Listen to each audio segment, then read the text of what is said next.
Assalamualaikum warahmatullahi wabarakatuh. Para penonton yang dihormati sekalian, di hari yang mulia ini, marilah kita bersama-sama melihat sepotong hadis Nabi Muhammad SAW yang berkaitan dengan kehidupan harian kita, berkaitan dengan kehidupan kita sebagai individu, berkaitan dengan kehidupan kita sebagai anggota keluarga, dan berkaitan dengan kehidupan kita sebagai anggota masyarakat, anggota sebuah negeri, sebuah negara, dan akhirnya sebahagian daripada umat Muhammad SAW.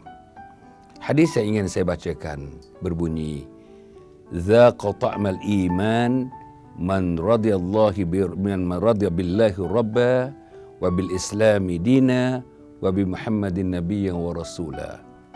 Yang artinya lebih kurang, rasa iman itu akan terasa bagi orang yang redha kepada Allah sebagai Tuhannya, Islam sebagai agamanya, dan Muhammad sebagai Nabi dan pesuruh dan Rasul utusan Allah.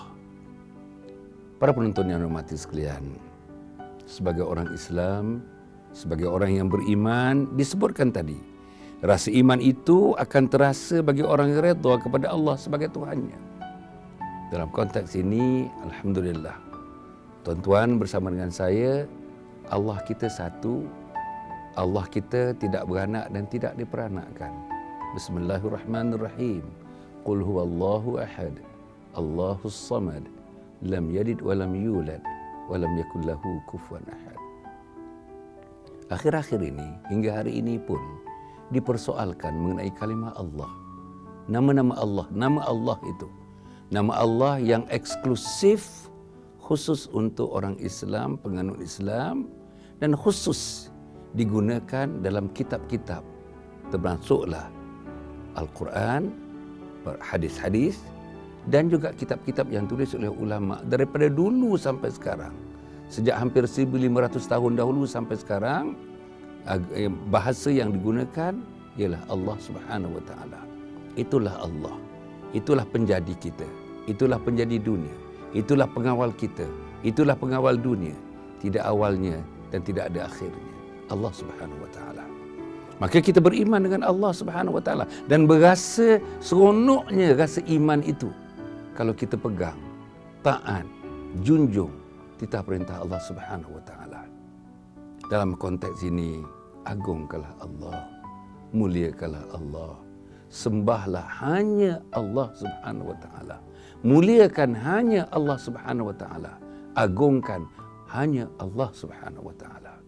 Jadi kalau misalnya ada tuntutan-tuntutan daripada mana-mana pihak untuk menggunakan kalimah Allah ini dalam buku-buku mereka, dalam kitab-kitab mereka, dalam amalan hidup harian mereka, sudah tentunya sebagai penganut agama Islam, mengikut sunnah Nabi Muhammad SAW dan perjuangan para sahabat dan tabi'in, tuan-tuan dan saya lah yang akan mempertahankan kedudukan, keagungan satu kalimat yang namanya kalimat Allah Subhanahu wa taala, kalimat Allah itu. Yang kedua disebutkan Islam sebagai agamanya. Wabil islami dina, Islam sebagai agama kita. Islam sebagai agama, tuan-tuan para penonton, yang diberikan kepada kita oleh kerana ibu dan ayah kita adalah anggota Muslim, manusia Muslim, ayah Muslim, mak Muslimah, mak kita Muslimah, lahirnya kita, maka kita menjadi orang Islam yang disambut waktu kita lahir dengan kata-kata Islam, diazankan kita dan iqamahkan kita, Allahu Akbar, Allahu Akbar, asyhadu an la ilaha illallah, asyhadu anna Muhammadar Rasulullah, hayya 'alas salah, hayya 'alal falah, Allahu Akbar, Allahu Akbar, la ilaha illallah. Bukankah itu yang menyambut anda semasa anda dilahirkan? Bukankah itu yang menyambut tuan-tuan masa tuan-tuan dilahirkan? Bukankah itu yang menyambut saya semasa saya dilahirkan? Apa yang menyambut saya? Yang menyambut saya ialah dengan suara kebesaran Allah, menyebut keagungan Allah, menyebut kemuliaan Nabi Muhammad sallallahu alaihi wasallam. Berjanji kita, berikrar, tiada Tuhan yang disembah melainkan Allah. Sesungguhnya Nabi Muhammad itu adalah pesuruh Allah. Dalam konteks yang kita bincangkan ini ialah Islam menjadi agama kita. Lain ibu ataupun ayah dan ibu yang dulunya belum berkahwin sudah berkahwin. Berkahwin mengikut cara Islam. Mengandungkan kita, mak kita mengikut cara Islam. Melahirkan mengikut cara Islam. Lahir ke dunia, menguak saja kita, caranya adalah cara Islam. Adabnya adalah adab Islam. Tertibnya adalah tertib Islam. Itulah tertib yang terbaik. Itulah adab yang terbaik. Itulah adat yang terbaik. Tidak ada lagi yang terbaik daripada Islam. Dan kemudiannya, dan Muhammad sebagai Rasul, sebagai Nabi dan sebagai Rasul. Wabi Muhammadin Nabiyyan wa Rasulah. Maknanya, kita tadi mengagungkan Allah, kita memegang Islam dalam hidup kita, dan Nabi Muhammad itu ialah cermin perbandingan dalam kehidupan kita. Apa juga yang kita nak buat para penonton bersempena dengan hari yang mulia ini, pastikan daripada yang sekecil-kecilnya minum, mestilah minum cara Nabi Muhammad sallallahu alaihi wasallam. Airnya, air yang dipilih oleh Nabi, cara memegang gelasnya atau cawannya, cara memegang Nabi, cara meletakkan mulutnya, cara Nabi, cara menelannya, cara Nabi, cara kita puas dengan menyebut Alhamdulillah, cara Nabi Muhammad sallallahu alaihi wasallam.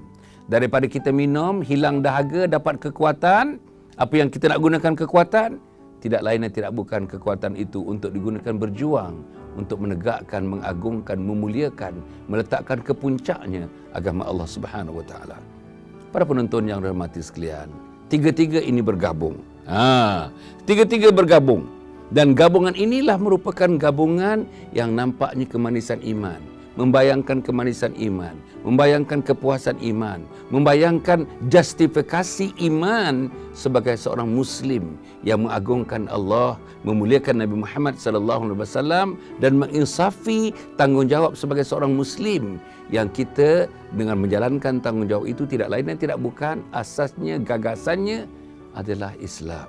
Sebab itu ayat yang diturunkan, ayat yang terakhir, wahyu yang terakhir diturunkan melalui Jibril kepada Nabi Muhammad SAW berbunyi Bismillahirrahmanirrahim. Al-yawma akmaltu lakum dinakum wa atmamtu alaikum ni'mati wa raditu lakumul Islam madina. Hari ini telah kusempurnakan agama kamu. Telah kusempurnakan nikmat-nikmat yang kuberikan kepada kamu. Telah kuredakan Islam ini menjadi agama pegangan kamu. Para penonton yang dihormati sekalian, saya menasihatkan diri saya dan memanjangkan nasihat ini kepada para penonton di mana juga anda berada. Di luar daripada Malaysia, di Asia, di Afrika, di Latin Amerika, tuan-tuan berada di Asia jauh, di Asia Timur, di mana juga kita berada. Marilah kita agungkan Allah. Marilah kita berdoa kepada Allah Subhanahu Wa Taala supaya kita dikekalkan dengan Islam, hidup dengan Islam dan mati dengan Islam. Marilah dari sebarang ketika dan sebarang masa cermin kehidupan kita mestilah bertunjangkan, berpaksikan kepada cermin yang di dalamnya tergambar kehidupan junjungan besar Nabi Muhammad sallallahu alaihi wasallam. Para penonton yang hormati sekalian, cukup setakat itu renungan di hari yang mulia yang disebut sebagai Ummul Ayyam, ibu segala hari, hari Jumaat ini. Mudah-mudahan ada baiknya kepada saya, mudah-mudahan ada baiknya kepada para penonton IMR TV. Jemput seterusnya setiap minggu bertemu dengan kita dalam ruangan renungan Jumaat ini. Mudah-mudahan ada baiknya kepada saya, ada baiknya kepada kita semua. Aqul qauli hadza wa astaghfirullahal azim. Wassalamualaikum warahmatullahi wabarakatuh.